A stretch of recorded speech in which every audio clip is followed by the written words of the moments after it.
नमस्कार, अपना एमपी देख रहे हैं आप और बुलेटिन की शुरुआत अहम खबर के साथ। मुख्यमंत्री शिवराज सिंह चौहान का बयान, 1 जून से एमपी अनलॉक होगा। 1 जून से धीरे धीरे अनलॉक करना है मध्य प्रदेश को, ये कह रहे हैं सीएम शिवराज सिंह चौहान। साथ ही पॉजिटिविटी रेट भी अब 5% से नीचे आ रहा है। प्रदेश में कोरोना नियंत्रण में है, लंबे समय तक हम बंद नहीं रख सकते हैं, कर्फ्यू को जारी नहीं रख सकते हैं। अब जिले को कोरोना मुक्त करना है और मई में प्रदेश को कोरोना मुक्त करना है। तो ये टारगेट इस महीने सीएम शिवराज ले रहे हैं, सरकार ले रही कि मई में हमें कोरोना मुक्त करना है पूरे प्रदेश को। जो पॉजिटिविटी रेट है वो भी 5% से नीचे आ गया है। 1 जून से मध्य प्रदेश धीरे धीरे अनलॉक होना शुरू हो जाएगा। और मैंने अलग अलग भी चर्चाओं में आप लोगों से कहा कि हम अनंत काल तक बंद नहीं रख सकते।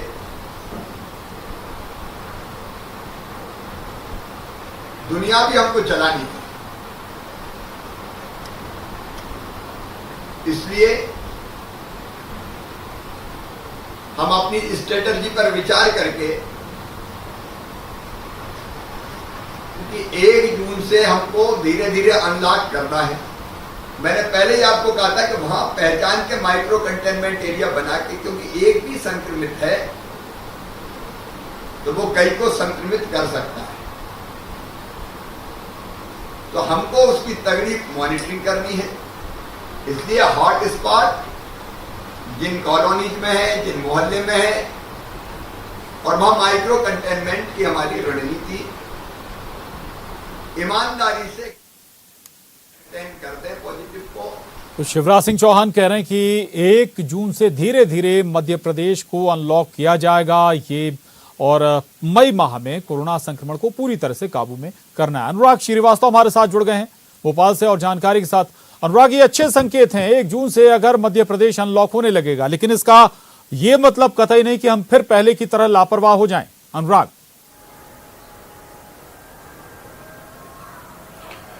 बिल्कुल प्रशांत, देखिए 1 जून से अनलॉक की तरफ जरूर प्रदेश बढ़ेगा, लेकिन किन किन सेक्टरों को खोला जाएगा इस पर जिला क्राइसिस मैनेजमेंट की जो कमेटियां हैं वो फैसला करेंगी।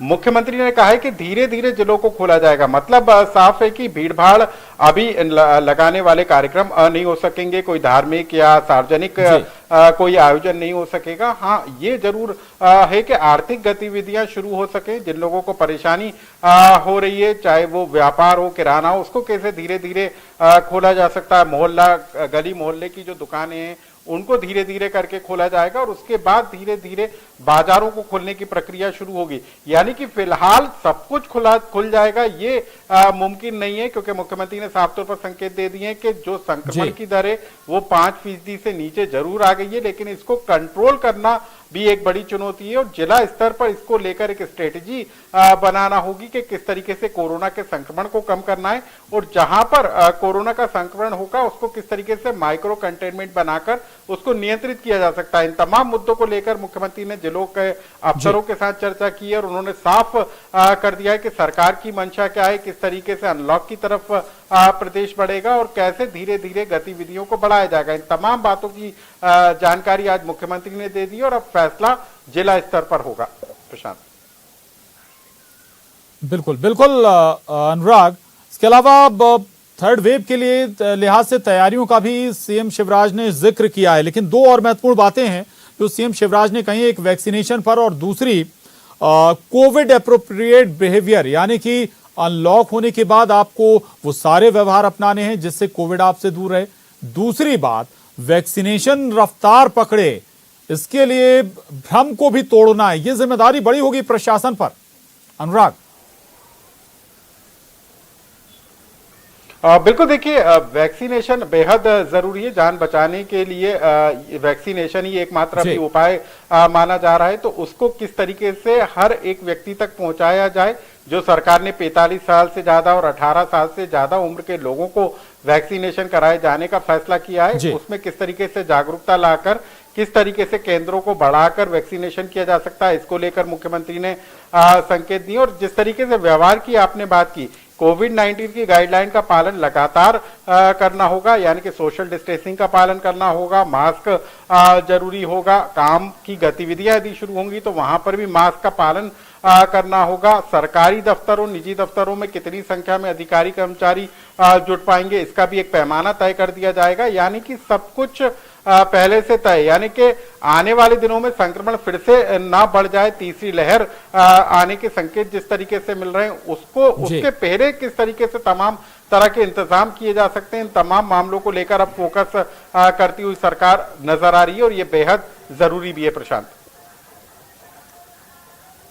बिल्कुल, ये सभी बातें बहुत जरूरी हैं। कोरोना गाइडलाइन को फॉलो करना और प्रोटोकॉल का पालन करना। बहुत शुक्रिया अनुराग आपका इस पूरी जानकारी के लिए।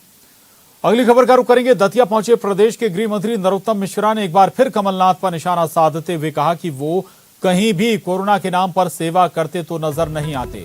वहीं हनी ट्रैप के सबूत अपने पास होने का जो बयान कमलनाथ ने दिया था, उस पर नरोत्तम मिश्रा ने कहा कि समय पर कमलनाथ ने ये सबूत क्यों नहीं सौंपे और कितनी फाइलें उनके पास रखी हैं, ये सोच और शोध का विषय है।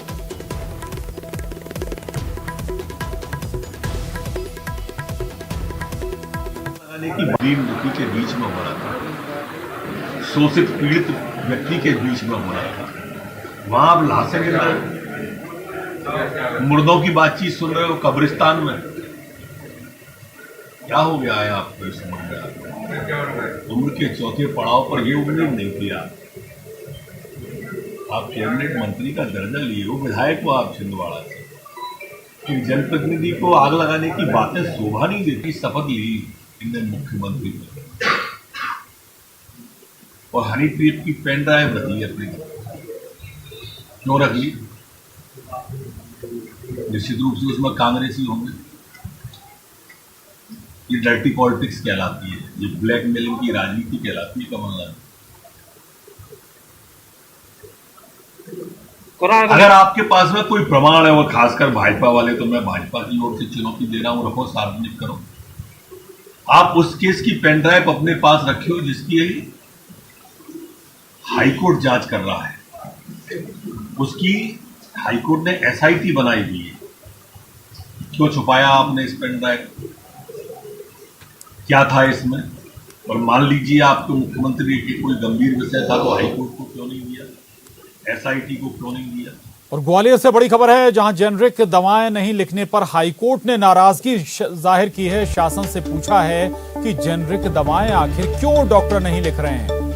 इतना ही नहीं, जवाब देने शासन ने समय मांगा है। हालांकि हाईकोर्ट की ग्वालियर बेंच में एक याचिका लगी थी इसी मसले पर, जिस पर सुनवाई करते हुए हाईकोर्ट ने इस पर नाराजगी जाहिर की। 7 जून को भारत सरकार और राज्य शासन के ड्रग कंट्रोलर को तलब भी किया गया है हाईकोर्ट के जरिए। जेनरिक दवाओं को लेकर एक जनहित याचिका दायर हुई थी।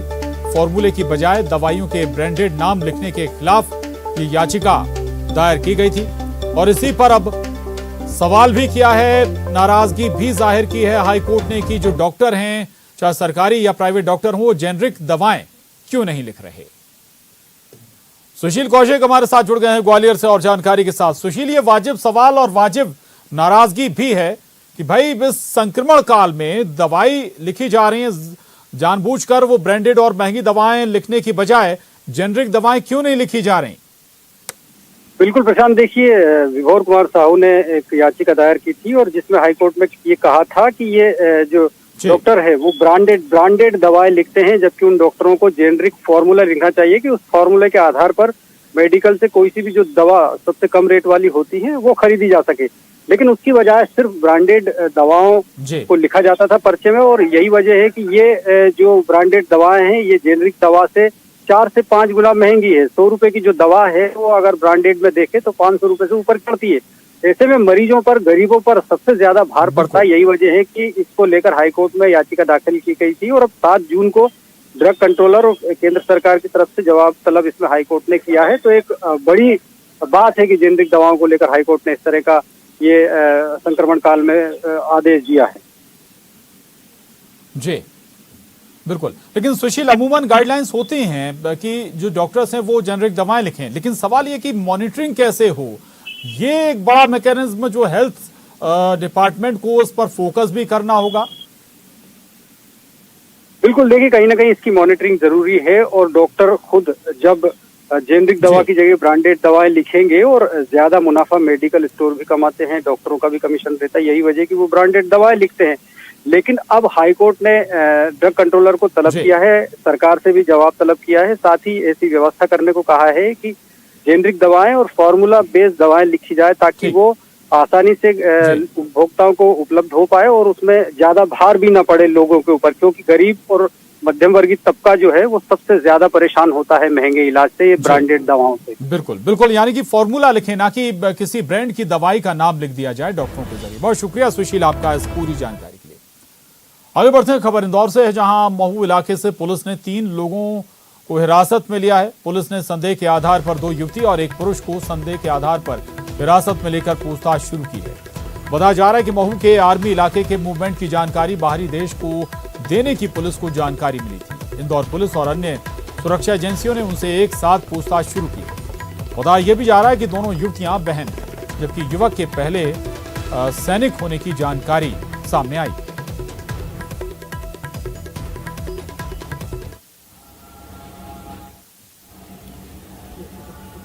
फोन में बात नहीं, कुछ ऐसे तथ्य हैं जिन्हें पूरी पड़ताल के बाद ही स्पष्ट किया जा सकता है। पूरी पड़ताल के बाद और तथ्यों के बाद ही उसकी अंतिम रूप से पुष्टि की जा सकती है।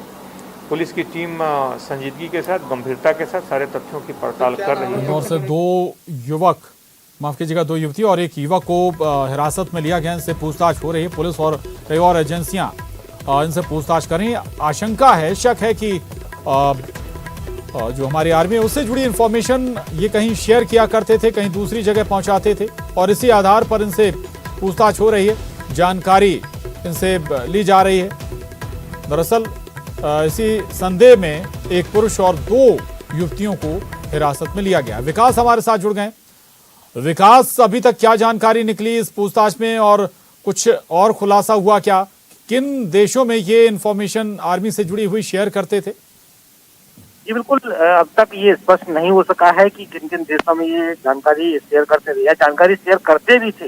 हालांकि पुलिस अभी से तस्दीक ही कर रही है। सुबह लगभग 6 बजे तक पुलिस के बड़े अधिकारी और एक अलग अलग जो टुकड़ियां आई हुई थी वो पूछताछ करती रही।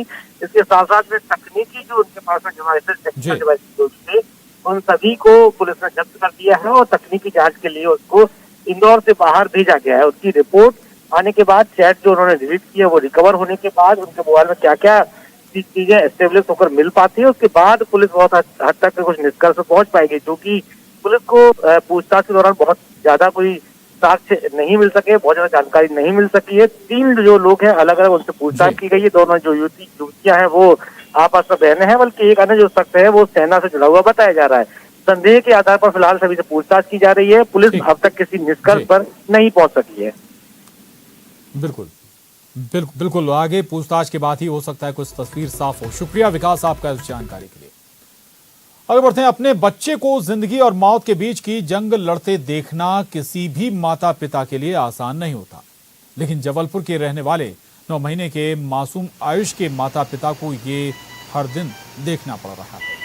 दरअसल जिले के नेताजी सुभाष चंद्र बोस मेडिकल कॉलेज अस्पताल में भर्ती आयुष को दुर्लभ SMA टाइप 1 बीमारी है। इसमें मांसपेशियां कमजोर हो जाती हैं और शरीर में पानी की कमी होने लगती है। इस बीमारी के इलाज की कीमत 16 करोड़ रुपए बताई जा रही है। इतनी बड़ी रकम का इंतजाम करना इस परिवार के लिए संभव नहीं है। इसलिए बच्चे के इलाज के लिए माता पिता ने मुख्यमंत्री शिवराज सिंह चौहान से मदद की गुहार लगाई है।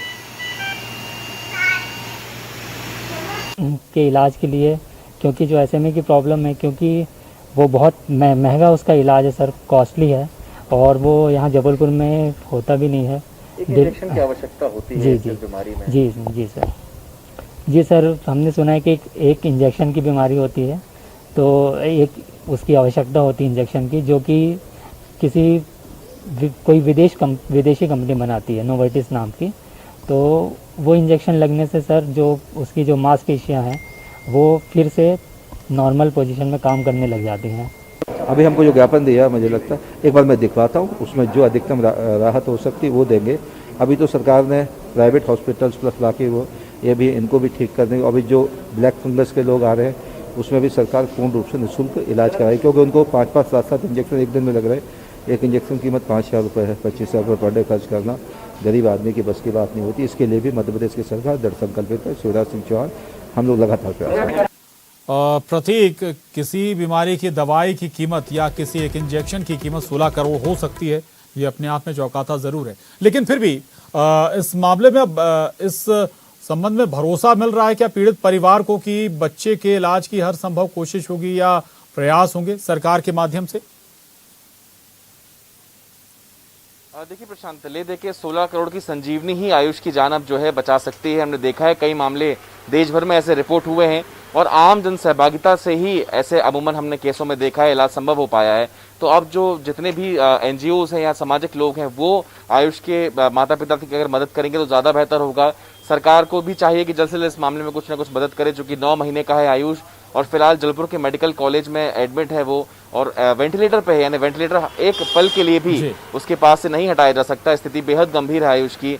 और SMA टाइप 1 एक बिल्कुल विरलतम बीमारी कही जाती है, जो कि बहुत ही करोड़ों में एक में ये पाई जाती है और उसमें से आयुष भी एक है। ये शहर का पहला SMA टाइप 1 मामला सामने आया है प्रशांत। तो हम भी लोगों से यही गुजारिश करेंगे कि किसी भी तरीके से आयुष के माता पिता की वो मदद करें। फिलहाल वो मेडिकल अस्पताल में भर्ती है, उनका जो खाता है डिटेल्स वो तमाम लोगों के समक्ष वो पहुंचाने की कोशिश कर रहे हैं। सोशल मीडिया में भी वायरल हो रहा है और आयुष की हालत दिनों दिन खराब हो सकती है। अगर जल्द से जल्द उसे इलाज नहीं मिला तो उसे किसी बड़े शहर में ही शिफ्ट करना होगा। फिलहाल वो वेंटिलेटर में यहाँ भर्ती है और कल चूंकि प्रभारी मंत्री यहाँ पर आए हुए थे, उनकी मुलाकात भी हुई थी। अरविंद भदौरिया ने भरोसा दिया कि वे हर संभव मदद की कोशिश यहाँ पर करेंगे, लेकिन मदद जल्द से जल्द करने की आवश्यकता है, तभी आयुष की जान बचाई जा सकती है।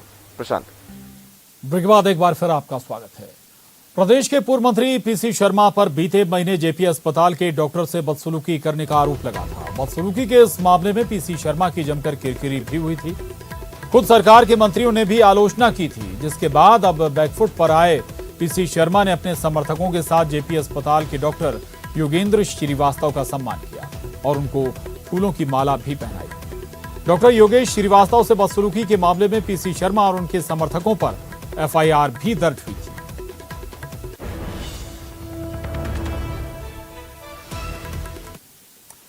और प्रदेश में कोरोना के बीच अब ब्लैक फंगस तेजी से पैर पसार रहा है। इससे अभी तक कई लोगों की जान भी जा चुकी है। अस्पतालों में करीब 600 मरीजों का इलाज चल रहा है। इसके सबसे ज्यादा मरीज इंदौर और भोपाल में। GMC भोपाल में 90, MMGC इंदौर 164, GRMC ग्वालियर 24 और NSCB जबलपुर में 58 मरीज। वहीं SSMC रीवा में 15 मरीज भर्ती हैं। वहीं भोपाल के मीडिया में 90 मरीजों के साथ बेड फुल हो गए हैं। वहीं ब्लैक फंगस के मरीजों को 3 दिन से इंजेक्शन नहीं लग रहा है। वहीं कई मरीजों की हालत गंभीर बनी हुई है और इन मरीजों को 7 दिन तक इंजेक्शन लगना जरूरी है। जिस तरीके से बीते दिनों कोरोना के इलाज के लिए रेमडेसिविर इंजेक्शन की किल्लत थी, अब वैसे ही ब्लैक फंगस के इलाज और उसके संक्रमण रोकने के लिए लगाए जाने वाले एम्फोटेरेसिन बी लाइपोसोमेल इंजेक्शन की कमी होगी।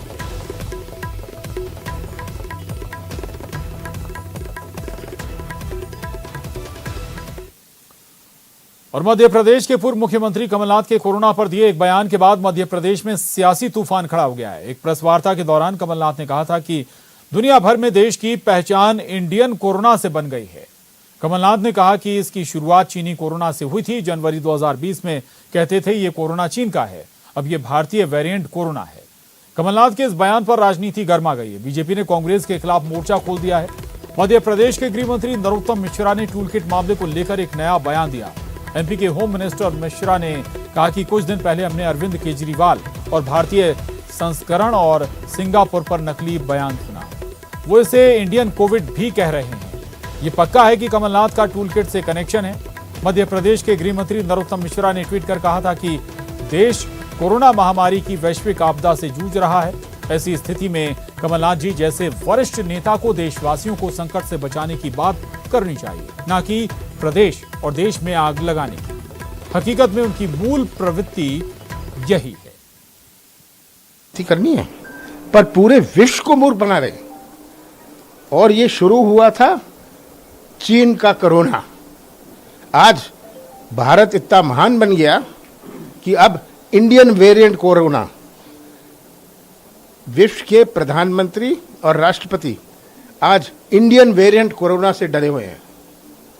देशों ने बैन कर दिया। सिंगापुर देश जैसे देश ने बैन कर दिया, जो हमारे बच्चे स्कूल जा रहे थे, मुझे तो किसी ने बताया कि जिसको कॉलेज में एडमिशन हो गई थी, उन्होंने कहा आप इंडिया से आ रहे हैं, आप इंडियन वेरिएंट ले आएंगे तो आपकी एडमिशन कैंसिल। सर बीजेपी तो कह रही है कि ये जो इंडियन वेरिएंट वाली बात है ये कांग्रेस की है। ये कौन सा टूल किट है? ये तो खुद कह रहे हैं। ये क्या विश्व के सब देश पागल हो गए हैं?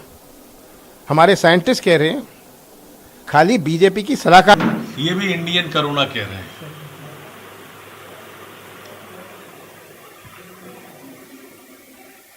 ये जानबूझ के कह रहे हैं जी, टूल किट से कमलनाथ के तार जुड़े होंगे, ये तय मानिए आप।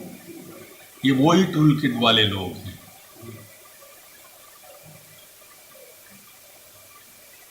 हर जगह वहां सवाल उठाना जहां देश का अपमान। उन्होंने आज बिना प्रमाण के कह दिया कि 1 लाख से ज्यादा लोग, 1,02,002 लोग मध्य प्रदेश में कोरोना से मरे, वैसी संख्या 1.5 लाख तक की। एक संवैधानिक पद पर बैठा व्यक्ति भ्रम फैलाए, झूठ बोले और लगातार झूठ पर झूठ बोले, ये चिंता की बात है और निंदा की भी बात। और इसके साथ ही इस बुलेटिन में बस इतना ही। खबरों का सिलसिला न्यूज़ 18 मध्य प्रदेश छत्तीसगढ़ पर लगातार जारी है।